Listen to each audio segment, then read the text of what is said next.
What is going on, everyone? Welcome back to Kitchen Table TCG. My name is Louie. Today we are going to address the TCG investing. This video is titled Louie's Reality of TCG Investing. That is because my name is Louie. You're here on Kitchen Table TCG. Here we talk about trading card games, and sometimes we talk about investing in trading card games. And a lot of the times you have negative comments and negative thoughts on TCG investing. There's a lot of people who think that this is a really bad thing. And the reality is a thing that's always going to be here. And so I think it's something that you should learn about. And so I want to give you my thoughts. This is Louie's reality. This does not mean that this is 100% accurate or the way things might be. This is not financial advice or anything like that. This is just what I believe and what I think happens when you start talking about TCG investing. And let's get this out of the way. This is really collectible investing. Trading card games are a collectible, and whether you want your cards to be worthless or not, the reality is that trading card games were created, get this, to be collectible. They wanted them originally to be a collectible thing that you had to go and find and had some sort of value, and that is why they have been successful, because they are collectible. A huge part of the success of TCGs is not just the gameplay, but the fact that it is collectible. And so it being a collectible item or something means that there is going to be people who invest in it. Now, I'm not telling you what you should do, but I am telling you that a lot of people aren't going to tell you the other side of collecting in TCGs. So this is what I've come up with the pros and cons of collectibles. Collectibles have high potential compared to things like the stock market and things like that. They can go really high. They're more volatile, really, is what the reality is, but the potential is really high. You can enjoy them. You can put them on your shelf. You can hang out and you can put them behind your coffee table. You can hang out and you can enjoy the collectibles. You can play games with them. If you collect, if you have a commander deck, you are part of the TCG investing. That is how it works. You can now play with your collectible. It is a value of the collectible enjoyment. And third thing is that it's tangible. It is something that you can hold in your hand. It can't necessarily go away. It's not something that's just a non-physical thing. But there's a lot of cons to collectibles. And this is the biggest thing that people talk about. Not many people talk about the pros of collectibles, but a lot of people talk about the cons of collectibles. They're illiquid. In other words, when you sell a collectible, most of the time, you're going to have to pay either a fee to something like TCG Player, or you're going to have to give a discount, because the people who want to buy collectibles don't necessarily want to pay full price. It's not like the S&P 500 where you can just go and exit your money all at the same time. You have to store collectibles. Trust me, this is something that I've really run into, that storage is a huge issue with collectibles. And then there's high fees in shipping. When you go to sell the things, it costs money to sell them, and you have to ship them. It's time. It's not just the click of a button.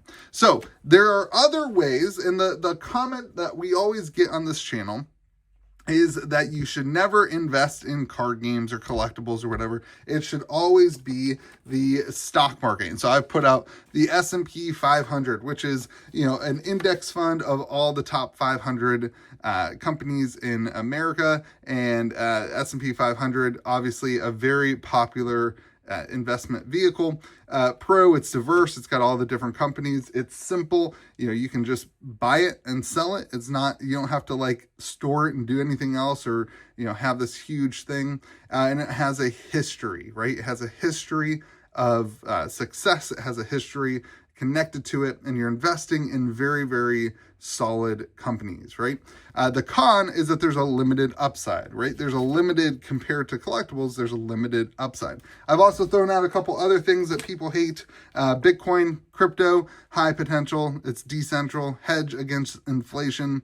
It's volatile is the cons. It's speculative. There's no actual asset to it. And it could be, subject to regulatory risks and different things. And then everyone's favorite thing right now is gold. Everyone's talking, one of my dog hairs there. Everyone's talking about gold. It's crazy right now. But the pro is an inflation hedge. It's stable. Not really right now. It's kind of on fire. It's tangible. The cons is, of course, storage, and you don't get like the interest. It's another con that I didn't put on collectibles. You don't get interest or dividends or whatever. So here's the thing. There's all these different ways, and you could throw in, if you wanted to throw in a bunch of other things, you could. You could throw in a bunch of other things on this little dichotomy of different things to collect and invest. And the reality is that most people, when they hear somebody talk about collectibles and investing in TCGs, what they say and what they hear is only do this, only buy Pokemon cards, only buy Magic the Gathering collector boxes and vintage Magic, blah, blah, blah, blah, blah, blah. A lot of people hear that because that's what these YouTube channels are for. The YouTube channels talk about collectibles. They're not talking about the S&P 500. They're not talking about Bitcoin. They're not talking about gold. The channels that you're watching are collectible channels built around TCGs. So of course, they're going to talk about those things, and it's going to pop up often. But the reality is that nobody should only invest in this. The reality is, and this is this is Louie's reality of TCG investing. This might not be your reality, but in my life, in my reality, this comes first. You do your kind of investing, and your kind of safe investing that has a limited upside, but it's diverse. This is where your money from your retirement accounts go into, and you're working on all that stuff, and you're being responsible. And then maybe you get some extra money, and maybe you do believe in Bitcoin and crypto, or maybe you don't. Forget this. You don't believe in that. You think that's crap. That's never going there. So you buy some gold, right? Or maybe you buy some riskier stocks, or maybe you buy some bonds to be safer, or whatever. You buy some gold, and then with some of your extra money to have enjoyment, to have something tangible, to have something to put on your wall behind your shelf that also has a high potential, you buy some collectibles. I think the reality of the situation is that all these things are not separated. They're actually all together. And in that, when one goes up, the others will eventually follow. And it's kind of this constant up and down and flow of things based on, get this, not Magic the Gathering's decision-making skills. Now, this is a little bit of a hot take, okay? But I would say in the last couple of years, there's really only one thing that Magic the Gathering has done to upset the collectible market. And that was Magic 30th. I think Magic 30th really, really affected in a big way the up and down swing of Magic the Gathering cards. The reality I see, again, Louie's reality of TCG investments, is that much more than anything that Wizards of the Coast or Hasbro has done, is that the regular world exists and it affects all of these things the same way. So it doesn't necessarily, the ups and downs, right?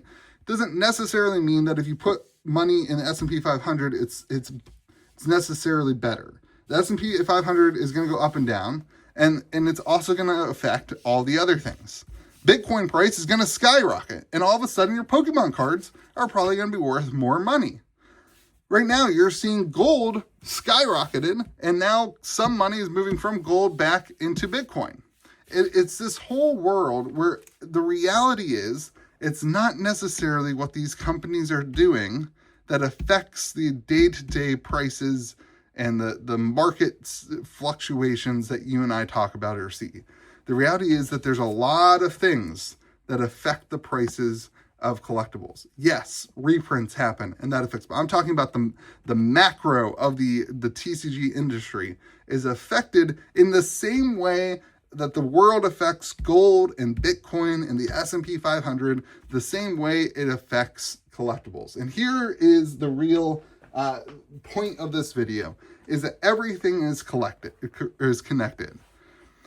S&P 500, crypto, collectibles, they're all interchangeable. They're all together. So you have to learn about all these things. My goal for anybody in Louie's Reality of TCG investments is to do what you know. And so some of you, it's easy, right? You have your investment account and you know that this works. Do what you know and then learn what you don't know. Okay, so a lot of people do this, right? This is a lot of people. A lot of people have your safe, investment vehicle, whatever, and then they pick up some stuff because they love it, they enjoy it, they know collectibles. That's good. I think that's really, really healthy. I don't know a ton about investing in stocks. It doesn't excite me. I have like my retirement and all that crap and S&P 500. I just kind of set it and forget it. I don't even worry about it. It's easy. It's simple. It's not something I focus on because it's not something I'm really good at. I know collectibles. It's something I enjoy. It's something I've always loved.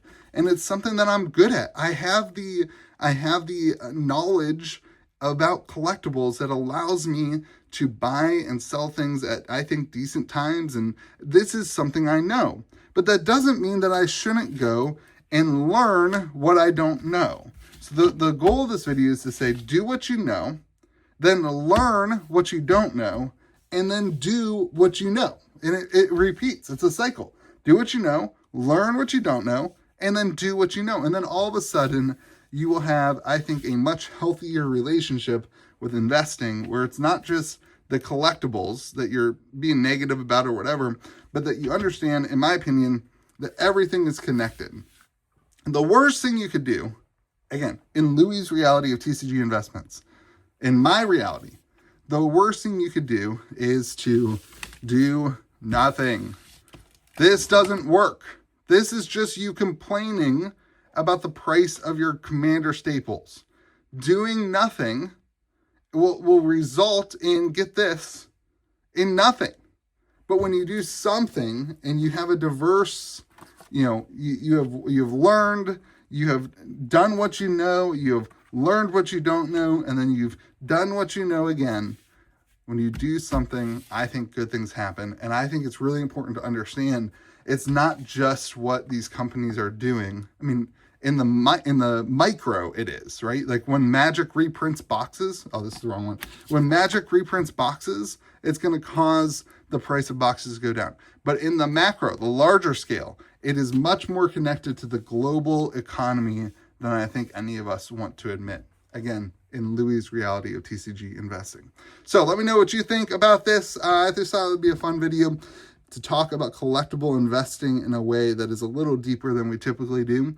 Hopefully you enjoyed it. Let me know in the comment section below. Have yourselves a great day. Be kind to the people around you. We'll see you again next video.